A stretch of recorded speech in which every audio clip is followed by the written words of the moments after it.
Ever get the feeling that someone's putting on an act, but you just can't, like, quite put your finger on it? Oh, absolutely. It's unsettling, really. Extremely. Today we're diving into a case where that killing feeling, that feeling we're talking about, it Right. was all too real. We're talking about Edmund Kemper, the co-ed killer. Yeah, he really flips the script on that, the typical image of a serial killer. Kemper was intelligent, even charming, which makes it, well, even more unsettling when you really dig into the case. Right, and that's exactly what we're going to try to unpack today.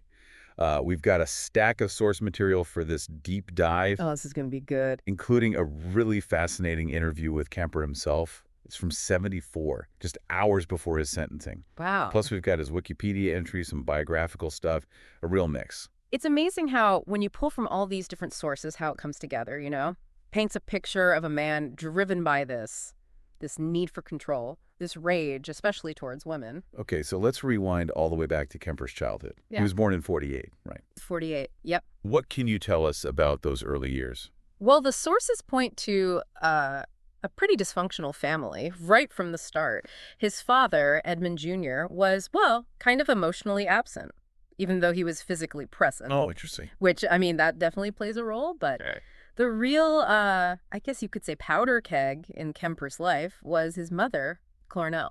Yeah, the sources really don't paint a very flattering picture of her. That's an understatement. Clarnell was, by all accounts, incredibly domineering, abusive. We're talking constant belittlement, making him live in the basement, telling him that no woman would ever want him. Wow. Just awful, awful stuff.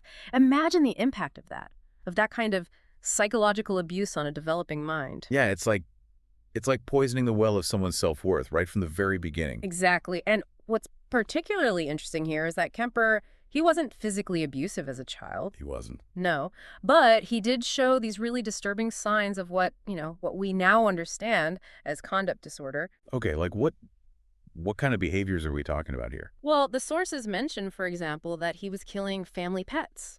Oh, no. And not just on impulse, but with this chilling sense of premeditation. Really? Yeah. And then there's this incident where he decapitates his sister's dolls. Oh, God. Right. That's not typical childhood mischief. That speaks to a fascination with violence and control that's way beyond normal. That's chilling. You said he actually enjoyed deceiving his family about these acts? That's a key detail from the sources. Yeah. He didn't just commit these acts. It's like he took pleasure in the manipulation, the power he had in controlling the narrative. That's a huge red flag, right? When you look at the development of these sociopathic tendencies. So we're already seeing, even in childhood, this dangerous, this cocktail of rage and a desire for control all brewing within him. Yeah, and tragically, things, they escalate dramatically when Kemper is 15. He murders his grandparents. That's a horrifying turning point. What can you tell us about the psychology of, a teenager who commits that kind of... that's brutal. What was going on there? Was it really just, like he claimed, wanting to see what it felt like? It's never that simple, right? Kemper's own words are important, sure, but we have to look at his actions, too. He shoots his grandmother, then he just lies in wait for his grandfather to return home and then kills him, too. Oh, God. That kind of premeditation, that speaks to something much deeper than just morbid curiosity. It's like he was already thinking several steps ahead, even at 15. Exactly. And if we connect that back to his earlier behaviors, Yeah. right, the manipulation, the enjoyment of deception, it really suggests this developing antisocial personality. This wasn't just, a kid lashing out. There's a disturbing level of calculation there. So after the murders, he's sent to a Atascadero State Hospital. You'd think, okay, well, he's going to be locked away, right, for good. Right. But that's not quite how it plays out. And this is where Kemper's intelligence, that ability he had to manipulate those around him, it really comes into play. According to the sources, he thrives in that structured environment. He's able to study the staff, learn the language of psychology, and even, and this is incredible, even game the system to his advantage. The sources mention that he was actually trained to administer psychological tests to other inmates. Can you imagine? That seems unbelievably risky in retrospect. It's mind-boggling, isn't it? But it highlights this really crucial aspect of Kemper's psychology. He learned how to present himself as non-threatening, even helpful. right? Yeah. While harboring these incredibly dark fantasies. It's like giving a master thief the keys to the bank. Right. And tragically, the system falls for it. Mm. Despite some professionals expressing concern, he's released at 21, back into his mother's care. A recipe for disaster, if you ask me, especially considering how toxic their relationship was. What's particularly interesting is that during this time, Kemper actually tries to join the police force. Yeah, but he gets rejected because of his size. Imagine the irony. Right. Instead, he starts hanging out with cops at this bar called, get this, the jury room. Oh, wow. Did he ever hint at his crimes during those interactions? There's nothing in the sources about that, no. But it does underscore this incredibly disturbing double life he was leading. He's socializing with law enforcement while actively targeting and killing women in the same area. That's beyond chilling.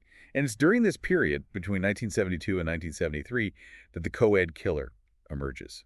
He starts picking up female hitchhikers around Santa Cruz, luring them in with that, intelligence and charm that you mentioned earlier. Yeah. What can you tell us about his MO? Well, Kemper's crimes, they were about far more than just, taking a life. They were about exerting ultimate control.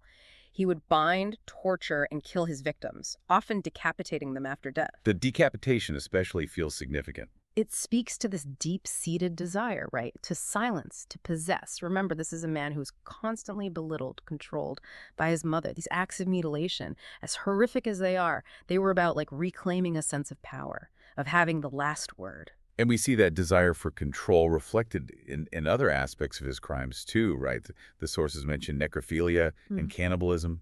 It's crucial to, at times like these, to approach these details with sensitivity, but yes, they were part of his pathology. These acts, they weren't about sexual gratification, not in the traditional sense. It was more about exerting dominance over his victims, even in death. It's like this horrific extension of that need to control, to possess that we've been talking about. So we have this incredibly complex individual, intelligent, manipulative, driven by this deep-seated rage. Where do things go from there? It's almost unfathomable. Someone living this double life, committing these horrific acts, and then just snapping back to normalcy. And yet that's what makes Kemper's case so strange, the escalation you might expect. That point where his carefully constructed facade crumbles. It actually revolves around his mother's murder, April of 1973. That's right. He kills her. But it's not just another victim to him, is it? No. This was deeply personal. This was the culmination of years of resentment, this twisted sense of retribution. The sources describe how he bludgeons her to death, decapitates her, and even tries to put her vocal cords down the garbage disposal. Oh, God. It's like he was symbolically trying to silence the very voice that had tormented him for so long. And it's after this act, after everything, right, that he finally goes on the run, right? Right. But even then, there's this unexpected twist. He calls the police. I know. The confession, it's baffling on the surface. He had evaded capture. He could have disappeared, but he chooses to turn himself in. It suggests that on some level, killing his mother, it provided this sense of completion, a twisted resolution to all that inner turmoil. So it wasn't just about the act of killing for Kemper. It was about control, dominance, even in this twisted form of closure. That's it exactly. And this need for control, it plays out in his trial too. Kemper tries to plead insanity, but his past manipulations, they come back to haunt him. Because he was too articulate, too clearly in control of his faculties, even when he was describing these horrific acts. Exactly. He'd spent years studying psychology, learning how to present himself as sane, rational. But that same knowledge, it ultimately undermined his whole defense. The court saw him as a man who fully understood the gravity of his crimes, that he was making a conscious choice to kill. He ends up with 8 concurrent life sentences. But the story doesn't end there, does it? His case, it really changed the game when it comes to criminal profiling. Absolutely. Kemper's case was a serious wake-up call for law enforcement. It forced them to confront this reality that a serial killer could be highly intelligent, charming even, someone who seemingly blends in with society. The old stereotypes were shattered. It's a chilling thought, really. Someone who can function at such a high level, who can be your friend, your colleague, even while they're harboring these horrific secrets.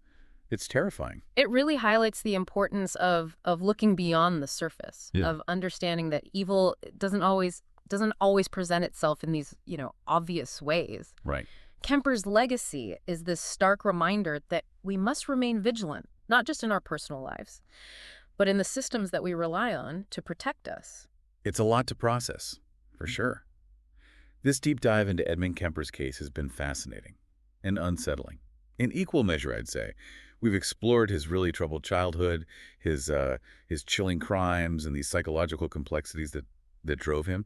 But maybe the most important takeaway here is that appearances can be deceiving. What Yeah. we see on the surface, it may not always reflect the darkness that lies beneath.